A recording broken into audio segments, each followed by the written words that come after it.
In today's video, I got the Dying Light Platinum Trophy, and when I say it was the most painful 50 hours of my life, I mean it. Dying Light is around a 5 out of 10 difficulty and will take around 50 hours to complete with a handful of collectibles and some online trophies we're going to have to do. But before we get to any of that, we have to complete Stage 1, which is to complete the main story. We start the main game and are introduced to the main character, Kyle Crane, who is working for the GRE, who are kind of the government, but also kind of not. You'll find out why later. We learned that we need to find a file that contains highly sensitive information that could have information on how to synthesize a cure for the virus, but also that's not the only thing. In the file is a full strand of the virus which, if distributed to the wrong person, could be used as a bioweapon. We found out that the person who has the file is Kadir Suleiman, otherwise known as Rais, who is the main antagonist of Dying Light. And our main goal is to find him and get that file before he publicizes it. Right after we jump out of the plane and land, we are confronted by Rais's men but end up getting saved by Jade and Amir. We wake up and we are in the main hub of the game. We get acquainted with the survivors in the building and we meet Rahim. Rahim gives us a task of finding a lost survivor on the 13th floor, which is when we unlock the first trophy for killing our first infected.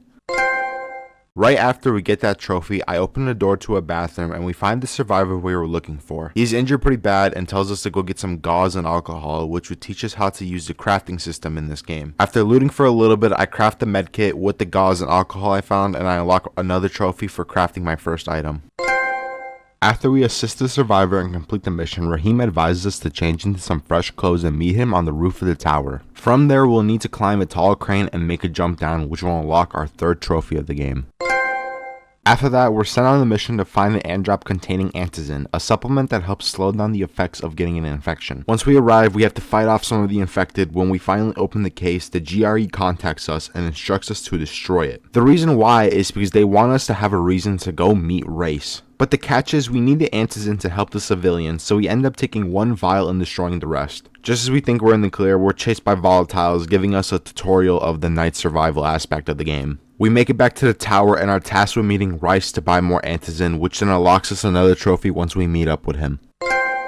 We haven't earned any trophies in a while, but after completing several quests for Rais, the GRE, and the survivors, we get assigned to find a doctor who may have the answers about a cure. Unfortunately, he's being held captive by Rais. When we finally locate him, we get ambushed by Rais and thrown into an arena where we must fight to survive. After an intense battle, we experience a massive plot twist that I honestly never saw coming. Rais reveals that the GRE doesn't actually want to cure the virus with the file that we are after, they want to actually weaponize it. Now, we do not know if he's telling the truth or if he's playing us, but if he is telling the truth, then we got played by the GRE heavily. But after narrowly escaping Rais's men and getting out of the arena, we finally unlock another trophy. After surviving the pit, we make our way to Old Town, and the only way to get there is through the sewers. Once we fight our way through some zombies and survive an ambush, we finally reach Old Town and unlock another trophy.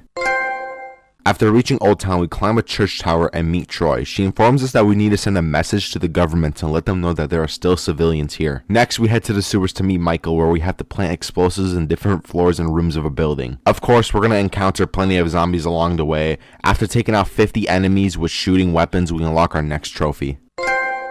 We hear what sounds like a child crying, but we quickly realize it is not a child at all. It's a screamer, a different type of zombie. When it screams, it stuns us and attracts even more zombies. After fighting off the horde, we take down the screamer and unlock a trophy for it. We plant the last explosives, but before we can detonate them, we need to head back to the sewers and help Michael. When we get there though, it turns out Michael isn't with us anymore. We grab the detonator from him and we leave the sewers. Once we're out, we detonate the explosives and that's when we unlock the next trophy. Jade gets kidnapped by Rais and we're sent to the museum to rescue her. When we finally find her, Rais and Tahir show up and we discover that Jade has been infected with the virus. We try our best to save her, but it's too late. She turns into an infected. After that heartbreaking moment, we take on Tahir in the boss fight, and once we defeat him, we unlock a trophy. The Minister of Defense convinces the world that there are no survivors in Haran and decides to bomb the city to destroy the virus. However, Savi comes up with a plan and sends us to install an amplifier on the radio tower. While we were doing that mission, we also unlocked the unmissable trophy. This helps overcome the jamming signal. After installing it, Crane broadcasts a message to let the world know there are survivors, successfully stopping the jets from bombing the city. We return to Old Town to contact Dr. Camden so he can examine the infected samples that Dr. Zier gave us. We track down the clinic where Dr. Camden is holed up, take an elevator down to his lab, and unlock a trophy. We then also unlock a trophy for reaching Survival Rank 12, which is tied to one of the skill trees we've been upgrading throughout the game. We contact the GRE and prepare for extraction, but first we have to deal with Rais. We head to his tower to confront him at the top. Before we get there, we're forced to fight our way through a zombie horde. While escaping, we accidentally curb stomp a volatile, basically a D1 zombie, and we unlock a trophy for killing one. Eventually, we make it to the top of the tower where we find Kareem, who has been betrayed by Rais. After a frustrating climb with plenty of parkour fails, we finally reach Rais, and once we defeat him, we unlock the final story trophy of the game. After that, I began working on the 52 side quests needed for a trophy. While completing one of them, I reached power level 10 and unlocked the trophy for upgrading that skill tree. I decided to tackle the online trophies early to avoid being stuck later. I joined a random players game and they helped me complete a quest, which unlocked this trophy for finishing a quest in co-op. While playing, I reached agility level 10 and unlocked the agile trophy for upgrading that skill tree. Next, I unlocked the trophy for lockpicking 10 locks throughout the game. And then I sold $10,000 worth of items, unlocking another trophy. One of the more challenging trophies required completing 5 quests in a single co-op session with the same 3 partners. Luckily, I found some random players and a subscriber willing to help out. Shout out to them, we got the trophy pretty quickly. With the same people that helped me in the previous trophy, I participated in 10 co-op competitions. These are basically mini games like killing the most zombies or racing to a specific point, and once I completed these, we unlocked another trophy. Afterward, I had to win 7 of these competitions to unlock the Lucky 7 trophy. I boosted this one to get it done faster. We then worked as a team to capture all the safe zones. With 3 players, this went quickly, and we unlocked the trophy for securing every safe zone. We're back in single player, and I focused on combat trophies. First, I killed 50 enemies with throwing weapons. Shout out to some of the online players who gifted me overpowered axes. They made this trophy super easy.